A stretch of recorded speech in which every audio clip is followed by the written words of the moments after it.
Ashama akkam jirtu hordoftoota Kuyyuu Miidiyaa nageenyi badhaadha. Hordoftoota keenya qaalii har'as akkuma barame qophii tokko qabannee isiniif dhiyaanneerraa hamma dhuma qophii keenyaatti nu waliin turaa isiniin jenna.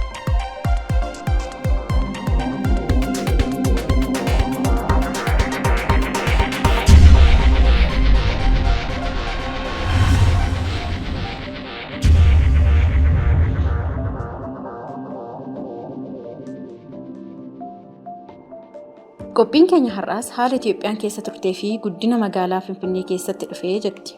Haalli Itoophiyaan waggoota arfan darban keessa turte ulfaataa ta'us hojiiwwan ajaa'ibsiisoon magaalaa Finfinnee keessatti hojjetaman immoo kan hedduu nama boonsu ture. Muummichi ministeeraa keenya Dr. Abiyyi erga gara aangootti dhufanii as rakkoowwan gurguddoon biyya keenya keessatti uumamanis Dr. Abiyyi rakkoo kana jabinaa fi obsa guddaan keessa ba'uun hojiiwwan turistoota hawwatan magaalaa Finfinnee keessatti hojjechuu danda'eera.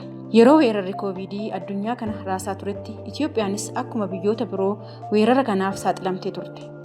Haa ta'u malee abbichuun abbaan malaa kuni dhufe jedhee harka maratee manatti ol deebi'ee taa'uu hin dandeenye.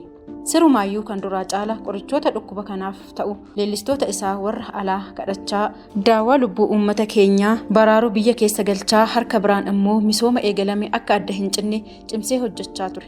Ittuma aansuu yeroo hoomaan awwaannisaa biyya keenya weerare oomisha qonnaan bulaa keenyaa mancaasaa ture sanas Dr. Abiyyi abdii kutatee misooma eegalame adda kutuudhaaf yaalee hin beeku. Waan hunda kallattii maraan ilaaluun tooftaa awwaannisni sun ittiin manca'uu barbaaduun heelikooptara qoricha farra awwaannisaa buufan biyya alaarraa galchuun rakkoo akka biyyaatti uumameef falatti laachaa ture.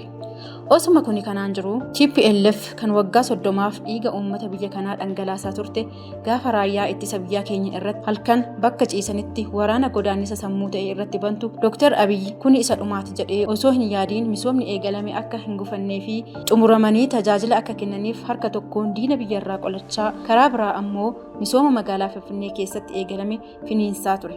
Biyyi keenya waggoottan arfan darban kana keessatti bu'aa bayii hedduu keessa dabartus karaa biraan immoo hojiiwwan misoomaa hedduu magaalaa Finfinnee keessatti hojjetamanii tajaajila uummataaf ooluu danda'aniiru.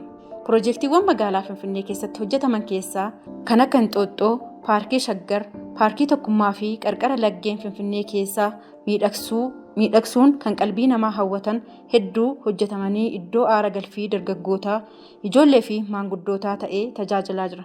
Paarkiin Inxooxxoo kan abbichuun biyya alaa fi keessaa kadhatee walitti funaanee ittiin hojjechiise paarkii hedduu nama hawwatuu fi paarkii hedduu bal'aa ta'edha. Maarreegaa kanaafidha Inxooxxoorran shararaa laalkacha maallee miilaan tirataa kan jedhameef fakkaata.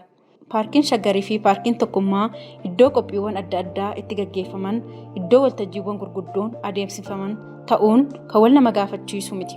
Finfinneen armaan dura balfaan guutamtee akkasumas laggeen Finfinnee keessa jiran foolii gadheen kan karaa nama hin dabarsine har'a garuu ogeeyyota Chaayinaan miidhagamanii kan jaarsaa fi jaartiin achi dhaqanii itti aara galfatan kan dargaggoonni fi daa'imman yeroo boqonnaa isaanii dhaqanii itti ispoortii hojjetan walumaa galatti paarkiiwwan magaalaa Finfinnee keessatti hojjetaman iddoo aara galfii jaarsaa fi jaartii dargaggeessaa fi daa'immanii ta'ee tajaajilaa jiraachuun isaa addunyaatu ragaa ba'a.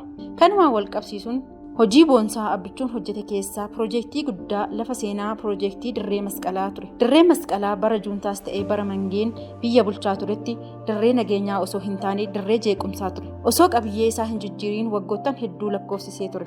Har'a garuu gaafa gootichi Bashaashaa biyya bulchutti haala sadarkaa isaa eeggateen hojjetamee kunoo har'a dirree nagaa fi iddoo waltajjii sabaa fi sablammootaa hundaa ta'ee tajaajilaa jira. Yeroo dirree masqalaa hojjetamaa turetti harcaatuun nafxanyaa fi hambaa natseewwanii faajjii faashiniin isaarra hin dabarre baattee Abiyyi biyya diigaa jira jechuun wacaa turtus abbichuun biyya diiguu osoo hin taane akkatti biyya ijaaran hojjetee itti agarsiisuu danda'eera.